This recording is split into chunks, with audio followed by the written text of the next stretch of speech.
শান্তিপূর্ণ সচেতন সমাজ ব্যবস্থা গড়তে নিজেদেরকে সুসংগঠিত, আলোকিত ও আদর্শবান মানবিক জাতিতে পরিণত করার প্রত্যয়ে একদল স্বদেশপ্রেমী তারুণ্যের সম্মিলিত প্রচেষ্টার নাম সূর্যকিরণ। সূর্যকিরণ একটি সমাজ কল্যাণমূলক সামাজিক স্বেচ্ছাসেবী সংগঠন। মানবতার সেবায় ২০১২ সালের ১৬ ডিসেম্বর শুরু হয় সূর্যকিরণ সমাজ কল্যাণ সংস্থার পথচলা। আমরা ছোট থেকেই চেয়েছি আমরা আমাদের আশেপাশের অসহায় মানুষদের পাশে থাকবো। আমরা আমাদের আশেপাশের সুবিধা বঞ্চিত মানুষের পাশে থাকবো। সর্বোপরি আমরা প্রত্যেকে একে অপরের পাশে থাকবো। এবং সেই জায়গা থেকেই আমরা এই সূর্যকিরণ সমাজ কল্যাণ সংস্থার যাত্রা শুরু করি। আমি আমার আশেপাশের প্রিয় বন্ধু যারা আমার ভালো কাজে, আমার ইতিবাচক উদ্যোগগুলোকে বাস্তবায়নে যারা আমার পাশে থাকতে চায়, যারা সমাজের কল্যাণে কাজ করতে চায়, এই ধরনের কিছু বন্ধুদেরকে নিয়ে শুরু করি ২০১২ সালে সূর্যকিরণের পথচলা। সংগঠনের শুরুতে আমরা ১ম এ কিছু অসহায় মানুষের পাশে থাকার চেষ্টা করেছি। আমরা চেষ্টা করতাম একে অপরের পাশে থাকতে। আমরা চেষ্টা করতাম বিনোদনের মাধ্যমে নিজেদের শারীরিক এবং মানসিক যে সুস্থতা সেটা নিশ্চিত করতে। এবং আমরা এরই পাশাপাশি আমরা নিজেদের বই সংগ্রহের মাধ্যমে আমরা লাইব্রেরি স্থাপন করেছিলাম এবং সেখানে আমরা বই নিতাম, বই পড়তাম। আমরা বিভিন্নভাবে পাঠচক্রের আয়োজন করতাম এবং আমরা যে যেটা পারি, যে যেটা শিখেছি, যে যেটা শিখছি প্রতিনিয়ত সেগুলো একে অপরকে আমরা আদান-প্রদানের মাধ্যমে নিজেদের ভিতরে একটি সুসম্পর্ক স্থাপনের চেষ্টা করতাম। এবং সেই ছোট্ট কালে আমরা যে সূর্যকিরণের যাত্রা শুরু করেছিলাম, সেই ছোট্ট কালে দেখা একটা স্বপ্ন, একটি প্রচেষ্টা হাঁটি, পা করে এগোতে আজকে অসংখ্য মানুষের ভালোবাসা এবং আকাঙ্ক্ষার এবং সহযোগিতার একটি জায়গা হয়ে গেছে আমাদের প্রাণের সূর্যকিরণ। সূর্যকিরণের মাধ্যমে এখন প্রতিদিনই কেউ না কেউ উপকৃত হচ্ছে।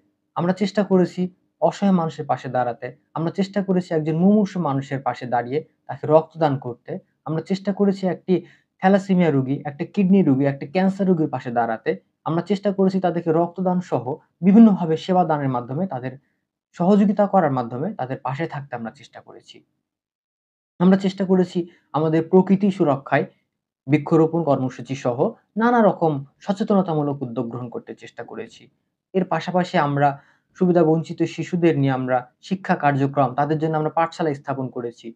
আমরা চেষ্টা করেছি বর্তমান প্রজন্মকে একটি সুন্দর পরিবেশ উপহার দিতে, যেখানে তারা একটি সুন্দর চর্চার মাধ্যমে নিজেরা শিক্ষার আদান-প্রদান করতে পারবে, যারা একে অপরকে সহযোগিতার রাস্তা তৈরি করতে পারবে, যারা একে অপরকে নিয়ে সবাই একসাথে ভালো থাকার চেষ্টা করবে।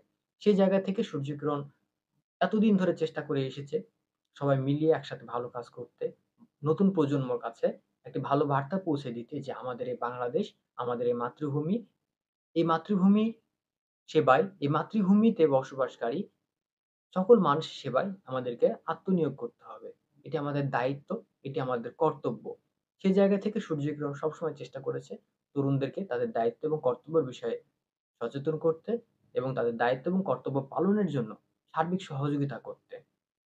সূর্যকিরণ যেমন অসহায় মানুষের পাশে দাঁড়িয়েছে, ক্ষুধার্ত মানুষের পাশে দাঁড়িয়েছে, সুবিধাবঞ্চিত শিশুদের পাশে দাঁড়িয়েছে, প্রকৃতি সুরক্ষায় কাজ করেছে, অসহায় মানুষের পাশে রক্তদানের মাধ্যমে দাঁড়িয়েছে, বিভিন্ন রোগীদের স্বাস্থ্য চিকিৎসা সেবার মাধ্যমে পাশে দাঁড়িয়েছে।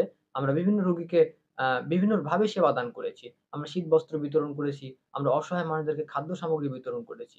এর মাধ্যমে আমরা চেষ্টা করেছি সমাজের সুবিধা বঞ্চিত মানুষদের পাশে দাঁড়াতে। আমরা চেষ্টা করেছি সমাজের প্রতি যে আমাদের দায়িত্ব এবং দায়বদ্ধতা সেটা আমরা পালন করতে চেষ্টা করেছি। আমরা বর্তমান প্রজন্ম এবং বর্তমানে যে আগামী যে প্রজন্ম, আমাদের ছোট ভাই-বোন, শিশুদেরকে আমরা একটি নৈতিক শিক্ষার বার্তা পৌঁছানোর চেষ্টা করেছি। যেন আগামীর বাংলাদেশকে, আগামীর পৃথিবীকে তারা সুন্দরভাবে গড়তে তারা চেষ্টা করে। আমরা চাই শান্তিপূর্ণ সচেতন সমাজ ব্যবস্থা এবং এই শান্তিপূর্ণ সচেতন সমাজ ব্যবস্থা তখনই প্রতিষ্ঠিত হবে যখন আমরা সবাই সচেতন হব। সবাই সবার অধিকারের বিষয়ে সচেতন হব। সবাই সবাইকে আপন করে নিব এবং সবাই নিজের যে দায়িত্ব এবং কর্তব্যের ব্যাপারে যখন আমরা সচেতন হব, তখনই আমাদের এই সমাজটি শান্তিপূর্ণ সচেতন সমাজ ব্যবস্থা হিসেবে প্রতিষ্ঠিত হবে। মনে রাখতে হবে অসহায় মানুষের পাশে দাঁড়ানো, সুবিধা বঞ্চিত মানুষের পাশে দাঁড়ানো এবং আমরা একে অপরের পাশে দাঁড়ানো এটি আমাদের দায়িত্ব, এটি আমাদের কর্তব্য। আমরা কখনোই একা ভালো থাকতে পারবো না। ভালো থাকতে চাইলে আমাদের সবাই সাথে নিয়ে ভালো থাকতে হবে। সবাইকে সবার আপন করে নিয়ে ভালো থাকতে হবে। সবাইকে সবার ভালোবেসে আপন করে নিতে হবে। তবেই আমরা সবাই ভালো থাকবো এবং আমাদের এই সমাজ শান্তিপূর্ণ সচেতন সমাজ ব্যবস্থা হিসেবে প্রতিষ্ঠিত হবে। তাই সকল তরুণদের প্রতি আহ্বান, আসুন আমরা মানবতার সেবায় কাজ করি, আমরা সমাজের সেবায় কাজ করি, আমরা দেশের সেবায় কাজ করি এবং আমরা একে অপরের সেবায় কাজ করি।